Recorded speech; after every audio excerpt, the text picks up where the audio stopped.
Meu pai me expulsou de casa aos 13 anos porque minha madrasta me odiava. Agora ele quer que eu volte. Tudo começou lá em 2020, bem quando a pandemia estourou. Eu tinha 13 anos na época, morava em Houston. E até que as coisas estavam indo bem entre mim e a minha madrasta, a Laura. Sinceramente, eu via ela como uma segunda mãe. Ela já fazia parte da minha vida há um tempo e a gente sempre se deu bem.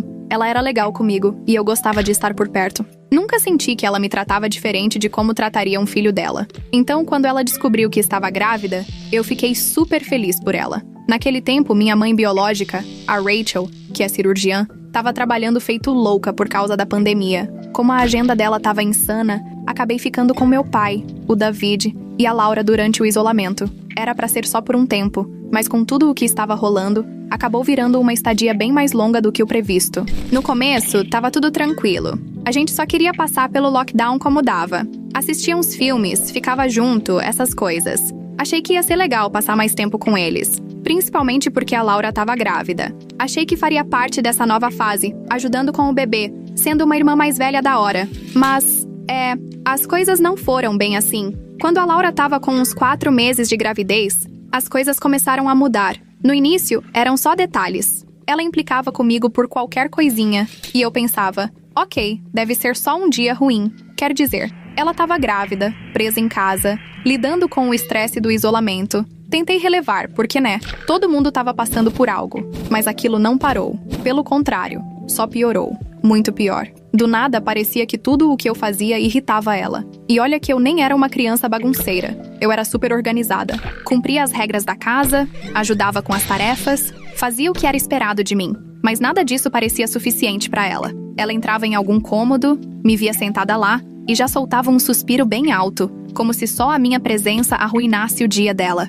Parecia que ela simplesmente não suportava mais me ter por perto. E eu não conseguia entender o que tinha feito de errado. Passei a ficar quase o tempo todo no meu quarto. Não queria piorar a situação, então comecei a me manter fora do caminho. Só saía para fazer as tarefas ou pegar alguma coisa para comer, mas fora isso, tentava ser invisível. Mesmo assim, ela ainda arranjava motivo para ficar brava. Teve um dia que ela entrou no meu quarto furiosa, gritando que o cheiro estava tão ruim que ela estava passando mal. Eu olhei em volta e não vi nada demais. A única coisa ali era um saco de salgadinho meio comido na mesa. E só. Antes que eu conseguisse falar qualquer coisa, ela começou a chorar. Mas chorar de verdade, soluçando como se eu tivesse feito algo horrível. Meu pai correu para acalmar ela como sempre, dizendo que estava tudo bem, tentando consolar. Eu só fiquei ali, completamente sem entender nada. Tipo, o que acabou de acontecer. Eles jogaram a culpa na gravidez, dizendo que os hormônios estavam deixando ela sensível. Mas pra mim não parecia ser só isso. Parecia que ela realmente me odiava, e ninguém queria admitir.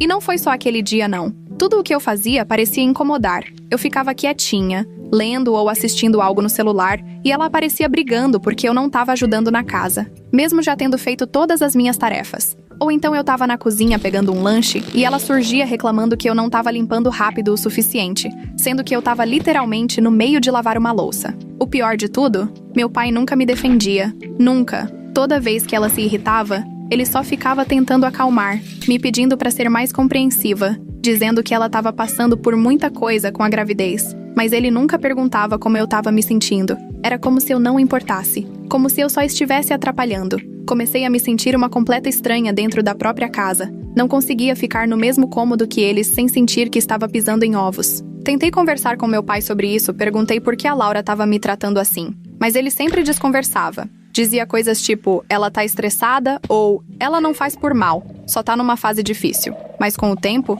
não parecia mais que ela não fazia por mal. Parecia que fazia sim. Chegou ao ponto de eu não querer mais sair do meu quarto. Minha saúde mental foi pro buraco. Comecei a achar que eu era o problema, que ninguém me queria ali. Passava as noites deitada, imaginando se meu pai ia chegar e dizer que era melhor eu ir embora. A ansiedade bateu tão forte que meu cabelo começou a cair. Lembro de puxar tufos inteiros, sentada ali, em choque, tentando entender como tudo tinha desandado tão rápido. Tentei melhorar as coisas. De verdade, tentei. Comecei a fazer mais tarefas, tentando ser útil e não incomodar. Limpava a cozinha, lavava a roupa, fazia de tudo, mas nada era suficiente.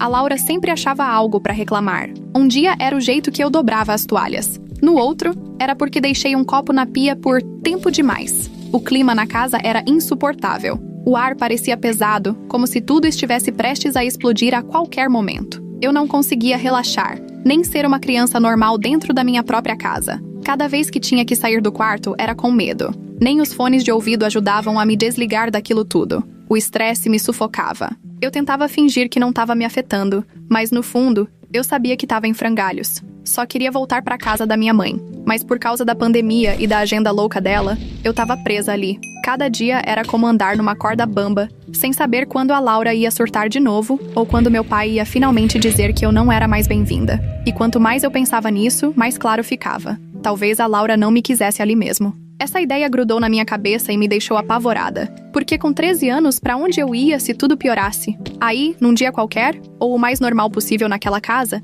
eu tava sentada na cozinha, mexendo no celular, só tentando matar o tempo. Lembro como se fosse ontem, porque eu não tava fazendo nada demais. Não tava bagunçando, nem fazendo barulho, nada. Só esperando meu cereal ficar murcho. Eu gosto assim. É estranho, eu sei, mas sempre comi desse jeito. Enfim, tava quieta, no meu canto, quando a Laura entrou. No começo, ela não falou nada. Ficou só parada ali, olhando em volta, como se estivesse procurando um motivo pra brigar. A cozinha tava impecável. Eu mesma tinha limpado de manhã. Louça lavada, bancadas limpas, tudo no lugar. Mesmo assim, ela bufou como se não acreditasse no que via. Como se, só por eu estar ali, ela já se sentisse irritada. Aí começou a limpar com raiva, batendo louça na pia, esfregando a bancada com tanta força que parecia que ia arrancar o mármore. O tempo todo. Ficava resmungando que tem gente que não sabe limpar e que essa cozinha vive uma bagunça. Eu continuei ali, olhando pro meu cereal, tentando não reagir, porque sabia que se eu dissesse qualquer coisa, ia virar uma explosão.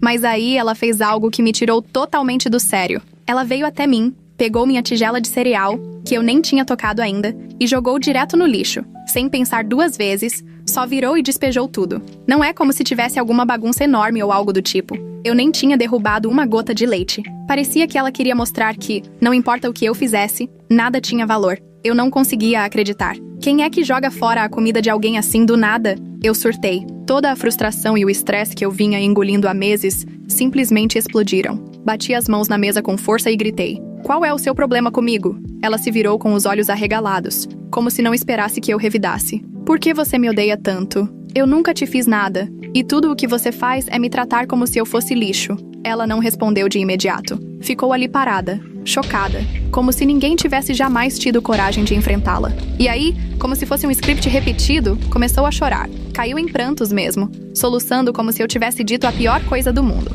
Antes que eu pudesse falar qualquer outra coisa, o David, meu pai, apareceu correndo da sala, como sempre fazia toda vez que a Laura começava a chorar. "O que está acontecendo?" ele perguntou. Mas era daquelas perguntas que ele nem queria realmente uma resposta. Ele já tinha escolhido o lado dele. Antes mesmo de eu abrir a boca, ela começou a falar entre lágrimas, dizendo que eu estava deixando ela estressada, que ela não se sentia confortável na própria casa e que não aguentava mais aquilo. Olhei pro meu pai, esperando que ele ao menos pedisse para ouvir o meu lado. Mas não. Em vez disso, ele virou para mim e disse: "O que você fez?" Como se fosse óbvio que a culpa era minha. Como se eu tivesse feito algo tão terrível a ponto de provocar aquele show de lágrimas. Eu fiquei sem reação. Apenas encarei ele, sem conseguir acreditar. Foi aí que a Laura soltou a bomba. Ainda chorando, ela disse: "Eu não quero ela perto do meu bebê. Esse estresse tá acabando comigo. Isso não faz bem pra mim e muito menos pro bebê. Ela precisa sair daqui." Foi nesse momento que meu pai me levou pro meu quarto, como se eu fosse a culpada de tudo. Ele fechou a porta atrás de nós e me olhou com aquela cara de quem vai falar algo sério. Meu coração disparou, porque no fundo eu já sabia que o que ele ia dizer mudaria tudo entre a gente. "Você deve estar fazendo alguma coisa com a Laura", ele disse. "Ninguém odeia uma criança sem motivo. Você precisa parar de estressá-la ou vai ter que sair. Não posso deixar ela nesse estado grávida do jeito que tá. Isso não é saudável pra ela e nem pro bebê." Foi como se o chão tivesse sumido sob meus pés. Eu não conseguia nem processar aquilo. A Laura queria me tirar da casa. E em vez de tentar entender o que estava acontecendo ou me defender, meu pai simplesmente ficou do lado dela. Era como se eu não importasse. Como se eu fosse só um problema a ser resolvido. Fiquei ali parada, encarando ele, sem saber o que dizer. 1 milhão de pensamentos passando pela minha cabeça. Mas nenhum fazia sentido. Tudo o que eu sentia era um peso esmagador no peito, como se eu estivesse sufocando. Não sabia o que fazer, então só assenti com a cabeça. Peguei uma mochila e comecei a juntar umas roupas. Eu também não queria mais ficar ali. Depois de tudo aquilo, era impossível. Voltei pro meu quarto, tranquei a porta e fui direto pras redes sociais. Fiz um post perguntando se alguém tinha um lugar onde eu pudesse ficar. Contei tudo, sem esconder nada. Não me importava se iam achar que eu estava exagerando ou sendo dramática. Eu só precisava sair dali. Meu celular começou a apitar sem parar logo depois, mas eu ignorei. Peguei minha mochila, enfiei umas roupas dentro e saí pela janela. Nem foi difícil. Meu quarto ficava no térreo e, pra falar a verdade, não era a primeira vez que eu fazia isso. Eu só queria estar em qualquer lugar que não fosse aquela casa. No começo, nem sabia pra onde ir, mas imaginei que poderia passar uns dias na casa de alguma amiga. Eu não aguentava mais nenhum segundo ali dentro, não depois do que meu pai disse. Caminhei por uns 30 minutos antes de pensar em ligar o celular de novo. Choveram mensagens, do meu pai, da Laura, de gente comentando o meu post. Não li nenhuma. Desliguei o telefone de novo e continuei andando. Acabei indo pra casa de uma amiga, e os pais dela me deixaram dormir lá. Não contei tudo pra eles.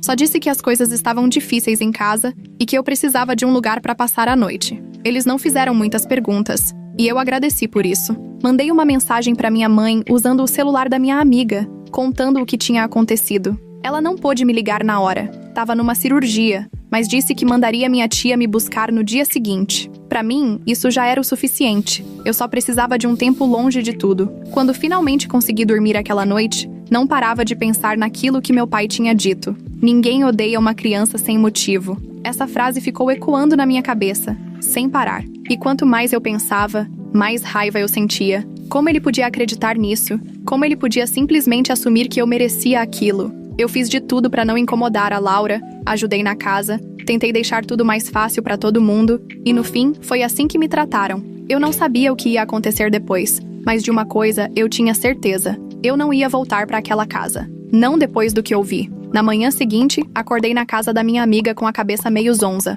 Tudo o que tinha acontecido na noite anterior ainda estava girando dentro de mim, mas era como se não tivesse caído a ficha de verdade ainda. Eu sabia que não ia voltar para casa do meu pai, mas parecia que a realidade ainda não tinha me atingido por completo, como se essa saída fosse algo definitivo. Os pais da minha amiga foram super gentis, não fizeram perguntas desconfortáveis. Só me deram café da manhã e deixaram eu ficar quieta na sala. Eu não queria falar sobre o que tinha acontecido. Ainda estava tentando digerir tudo. Nem eu sabia direito como me sentia. Só me sentia esgotada, tipo, emocionalmente quebrada, sabe? Lá pelo meio-dia, minha tia Maggie chegou. Ela me olhou daquele jeito que só quem te conhece de verdade olha, com preocupação, mas sem invadir seu espaço. A gente quase nem falou no começo. Ela só me ajudou a pegar minhas coisas e me levou até a casa dela. Pra falar a verdade, foi um alívio. Sempre me senti segura na casa da Maggie. Ela é aquela tia legal que entende as coisas, que nunca julga. E sabe quando a gente só precisa de um pouco de paz. Quando a gente chegou, finalmente liguei meu celular de novo. Erro. Enorme erro.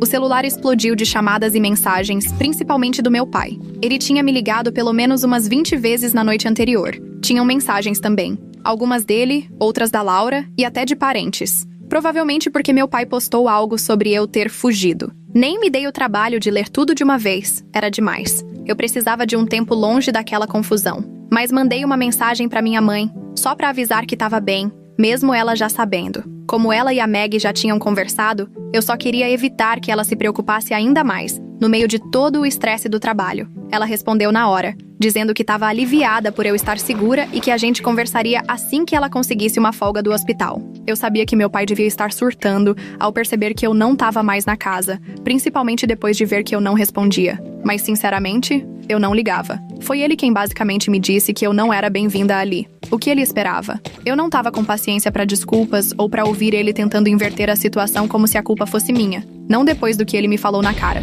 Mas, sentada ali, não consegui evitar de pensar nas consequências maiores. Eu conhecia bem meus avós paternos. Eles não iam deixar isso passar batido. Sempre foram super protetores comigo, principalmente por eu não morar com meu pai o tempo todo. Provavelmente iam cair em cima dele quando soubessem de tudo. Eu nem conseguia imaginar a bronca que ele ia levar quando a verdade viesse à tona. A curiosidade falou mais alto e finalmente comecei a ler algumas mensagens. A primeira era uma longa, do meu pai, basicamente pedindo desculpas pelo jeito como as coisas aconteceram. Mas ele ficou o tempo todo defendendo a Laura, dizendo que ela estava estressada por causa da gravidez e que eu precisava ser mais compreensiva. A mensagem toda parecia como se ele estivesse tentando justificar tudo o que tinha acontecido. Como se, de algum jeito, a responsabilidade de consertar tudo fosse minha. Bastava eu voltar e manter a paz. A mensagem da Laura foi ainda mais curta, mas muito mais irritante. Ela não pediu desculpas, nem sequer reconheceu como me tratou. Só disse que esperava que eu estivesse segura e que eu deveria pensar no estresse que causei à família saindo daquele jeito. Aquilo me deixou possessa. Tipo, como ela tem a cara de pau de agir como se eu fosse a culpada por todo o estresse. Logo depois, começaram a chegar mensagens da família. Meus avós estavam furiosos. Nem perderam tempo me mandando mensagem. Foram direto para as redes sociais detonar meu pai, perguntando como ele pôde deixar as coisas chegarem a esse ponto, a ponto de eu me sentir obrigada a fugir. E ele claramente não esperava por isso. A postagem dele dizendo que eu tinha desaparecido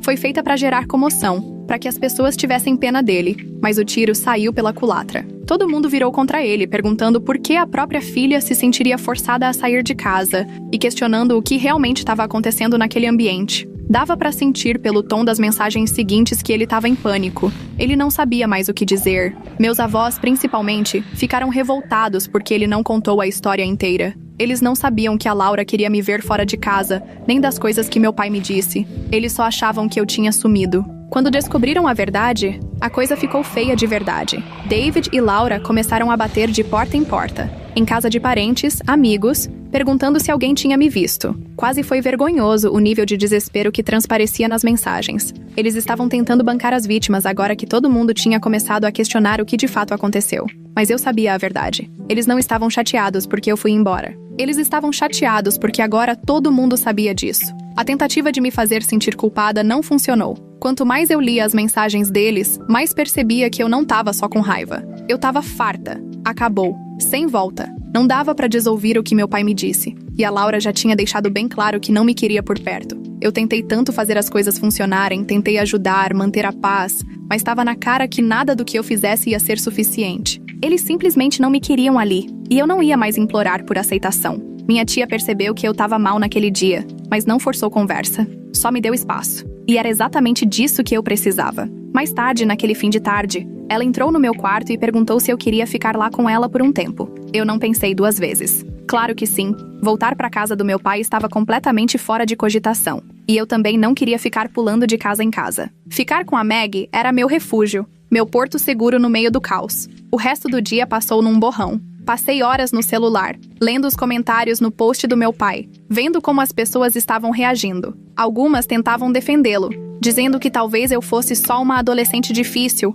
ou que a pandemia tinha complicado as coisas para todo mundo. Mas a maioria estava do meu lado, perguntando como uma menina de 13 anos se sentiria tão mal a ponto de fugir de casa. Até parentes distantes apareceram, dizendo o quanto estavam decepcionados com meu pai por deixar as coisas chegarem a esse ponto. Apesar de eu agradecer todo o apoio, uma parte de mim ainda doía. Não importava quantas pessoas se voltassem contra ele. O fato é que meu próprio pai escolheu a Laura em vez de mim. Ele deixou claro quais eram suas prioridades, e eu não fazia parte delas. Tentei não pensar muito nisso, mas a verdade é que isso ficou grudado em mim. E toda vez que eu pegava o celular de novo, aquela dor voltava mais forte. Naquela noite, antes de dormir, resolvi mandar uma mensagem pro meu pai. Não foi nada longo, só pra dizer que eu estava bem e que não ia voltar. Disse que ia ficar na casa da Maggie por um tempo e que não queria falar com ele até me sentir pronta. A resposta veio quase na hora, mas eu nem li. Já tinha aguentado o suficiente por um dia. Deitada ali, encarando o teto, percebi que as coisas nunca mais seriam as mesmas. Nem com meu pai, nem com a Laura. E pela primeira vez em muito tempo, eu tava em paz com isso. Depois de alguns dias na casa da minha tia Maggie, as coisas começaram a parecer um pouco mais normais. Ou pelo menos, tão normais quanto podiam ser depois de tudo que rolou. Eu ainda recebia mensagens do meu pai o tempo todo, mas já nem lia mais. Eu sabia o que ele queria dizer, e pra ser sincera, eu não estava pronta pra ouvir. As mensagens vinham sempre com um "precisamos conversar" ou "vamos resolver isso". Mas ele nunca chegou a pedir desculpas de verdade pelo que me falou naquela noite.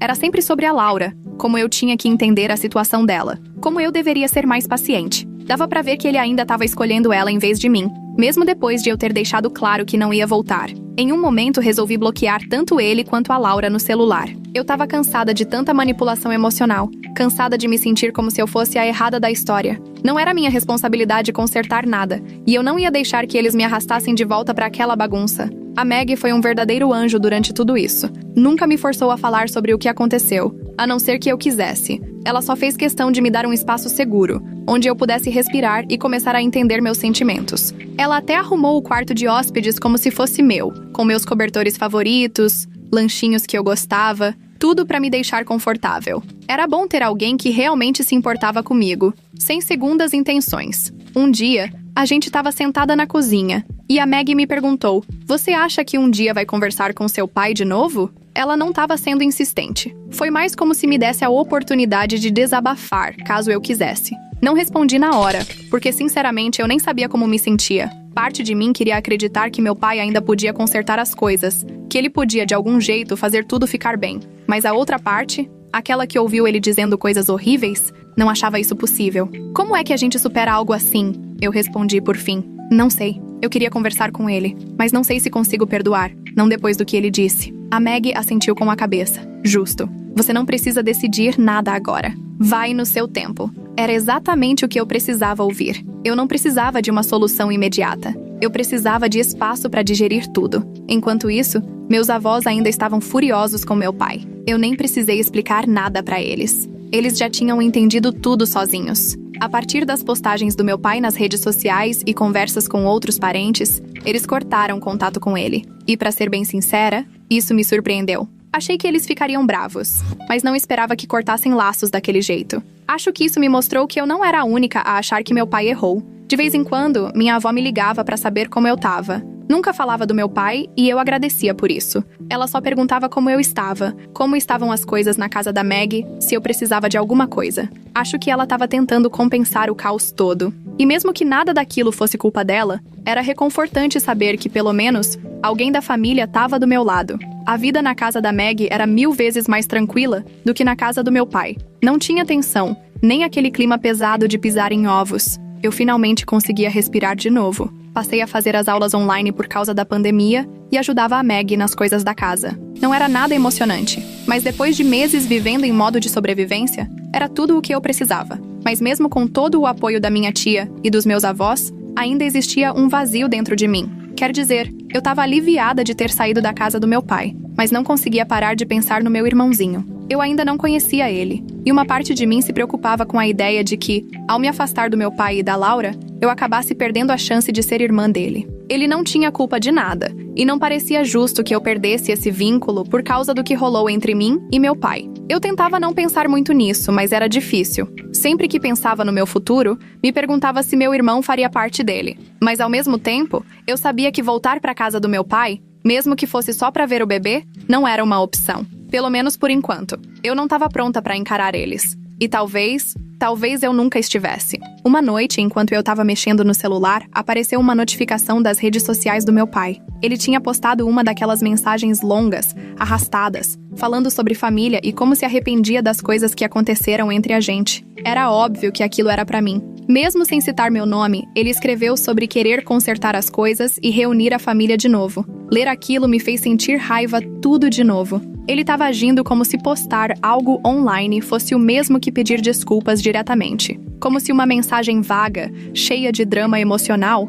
fosse suficiente para consertar tudo. Mas não era. Se ele realmente se importasse, teria ligado para minha tia, escrito uma carta para mim, feito alguma coisa de verdade, não tentado ganhar simpatia de estranhos na internet. Desliguei o celular e joguei na cama. Eu não ia deixar ele me arrastar de volta pro drama dele. Não dessa vez. Na manhã seguinte, contei pra Maggie sobre o post. Ela balançou a cabeça e disse: "Bem típico do seu pai. Ele não sabe simplesmente admitir que errou." E esse era exatamente o problema. Ele não queria admitir que errou. Só queria que tudo voltasse ao que era antes, como se nada tivesse acontecido. Mas eu não era mais a mesma pessoa. E não ia fingir que estava tudo bem só pra ele se sentir melhor. Depois disso, decidi cortar ele da minha vida de vez. Deixei de seguir nas redes sociais, bloqueei o número dele e pedi pra Maggie só me contar algo sobre ele se fosse realmente importante. Eu precisava de espaço para seguir com a minha vida, e enquanto ele continuasse tentando me puxar de volta, eu nunca ia conseguir. Foi difícil.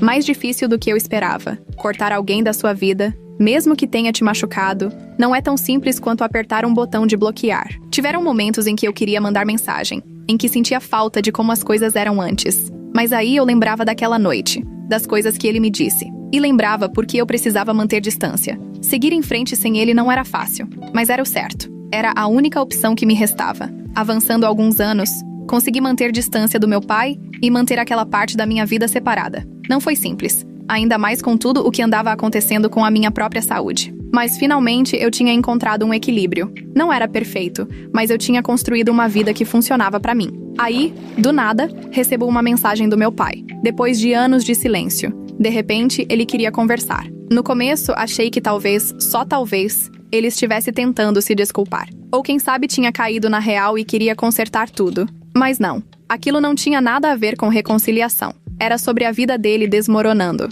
E eu, aparentemente, era a única pessoa que poderia ajudar ele a juntar os cacos. Acontece que a esposa dele, minha madrasta, tinha virado contra ele. Começou a acusar ele de ser violento, agressivo, machista, o pacote completo. E o pior? Tudo mentira. Ela estava fazendo o mesmo jogo sujo que fez comigo anos atrás. Só que dessa vez, ele era a vítima. Confesso que na hora que li a mensagem, senti um déjà vu esquisito. Dava até pra ouvir a voz dela na minha cabeça, jogando as mesmas acusações absurdas, distorcendo tudo pra parecer a coitadinha da história. Eu já tinha passado por isso. Eu sabia como era se sentir manipulada por ela. Mas a diferença é que, quando ela fez isso comigo, meu pai ficou do lado dela e deixou tudo acontecer. Ele chegou a ser violento comigo por causa disso. E eu fui a que acabou expulsa da família. Agora ele é quem foi chutado de casa, sem ter pra onde ir. E pra ser sincera, foi difícil sentir pena. Pelo que entendi, ela virou todo o círculo social contra ele. Ele estava enfrentando acusações sérias, processos legais, e ninguém acreditava na versão dele. Ela pintou ele como um monstro, e agora, ele estava desesperado. Mas o que mais me chocou foi quando ele contou que tentou ir até meus avós paternos, e eles deram as costas para ele. Meus avós, os mesmos que sempre estiveram do lado dele, custasse o que custasse. E agora, até eles tinham desistido. Pelo que ele disse, quando apareceu na porta da casa deles pedindo ajuda, eles mandaram ele embora. Disseram basicamente que depois de tudo que ele fez comigo, ele não era mais parte da família. Acho que, enfim, chegaram no limite depois de tudo o que rolou entre a gente. Pra ser justa, meus avós sempre me apoiaram nessa história toda, mesmo quando a situação com meus pais estava no fundo do poço. Então, saber que eles o deserdaram nem me surpreendeu tanto assim. O que me surpreendeu, na verdade, foi a condição que eles impuseram. Disseram que, se ele quisesse qualquer chance de voltar a ter relação com eles, ele teria que consertar as coisas comigo primeiro. Essa era a exigência. Sem reconciliação comigo, sem reconciliação com a família. E é por isso que ele me procurou. Não porque sentia muito pelo que aconteceu. Não porque reconhecia o que fez de errado. Mas porque precisava de mim para consertar a bagunça dele. Quando li essa parte, não consegui evitar dar uma risada. Era a cara dele. Ele não tinha mudado nada. Não queria se desculpar ou acertar as contas porque isso era o certo a se fazer. Ele só queria fazer o necessário para voltar a ter o que perdeu. A boa imagem com os meus avós. Era tudo sobre ele, como sempre foi. Nem fiquei com raiva, para ser sincera. Só percebi que eu tinha superado. Os anos de silêncio e distância me deram tempo para curar. Não completamente, claro, mas o suficiente para entender que eu não precisava mais dele na minha vida. Eu já tinha seguido em frente sem ele. E agora ele vinha tentar se reaproximar porque não tinha mais ninguém. Quando ele perguntou se a gente podia conversar e resolver as coisas, eu nem pensei duas vezes. Disse um não bem direto. E ponto final. Sem explicações longas. Sem tentar amenizar. Só um não firme e claro. Eu não ia ser a salvação dele. Não depois de tudo que ele fez. E com certeza, não só porque agora ele estava desesperado depois de ser chutado pela própria esposa. Mas é claro que ele não reagiu bem. Me mandou uma enxurrada de mensagens tentando me fazer sentir culpada. Falou coisas como, ainda sou seu pai. E, família tem que se apoiar nos momentos difíceis. Como se isso tivesse significado alguma coisa pra ele antes. Ficou insistindo que a gente podia resolver as coisas, mas eu não caí nessa. Eu sabia que ele não queria consertar nada de verdade. Ele só queria voltar a ser aceito pela família. E eu era o único obstáculo no caminho dele. Não respondi mais nenhuma mensagem. Bloqueei ele e segui com meu dia. Pra falar a verdade, nem foi difícil. Sem drama, sem dúvida, sem remorso. Eu já tinha feito as pazes com essa história há muito tempo. Ele não fazia mais parte da minha vida. E isso não ia mudar só porque, agora, ele estava colhendo o que plantou. A verdade é que ele fez as escolhas dele. Escolheu ficar do lado da esposa enquanto ela me destruía. Escolheu me afastar, acreditar nas mentiras e manipulações dela. E agora que tá vendo quem ela realmente é, quer que eu entre em cena e salve o dia? Não, eu não vou fazer isso. Ele que arque com as consequências das escolhas dele, assim como eu tive que arcar com as minhas. Quanto aos meus avós, respeito totalmente a decisão deles de cortar laços com ele. Eles viram o que ele me fez e estão cobrando responsabilidade por isso. O que, sinceramente, é mais do que eu jamais esperei. Mas sobre nós dois consertarmos algo? Isso não vai acontecer. Não depois de tudo. E é aí que estamos agora. A vida do meu pai tá em ruínas. Ele tá tentando se reaproximar de mim pra acertar as coisas, mas só porque isso é conveniente pra ele. E eu? Eu não tô nem um pouco interessada. Não vou ser a passagem dele de volta pra família. E muito menos deixá-lo voltar pra minha vida só porque agora ele não tem mais a quem recorrer. Então é isso. Eu disse não. E não me arrependo nem por um segundo.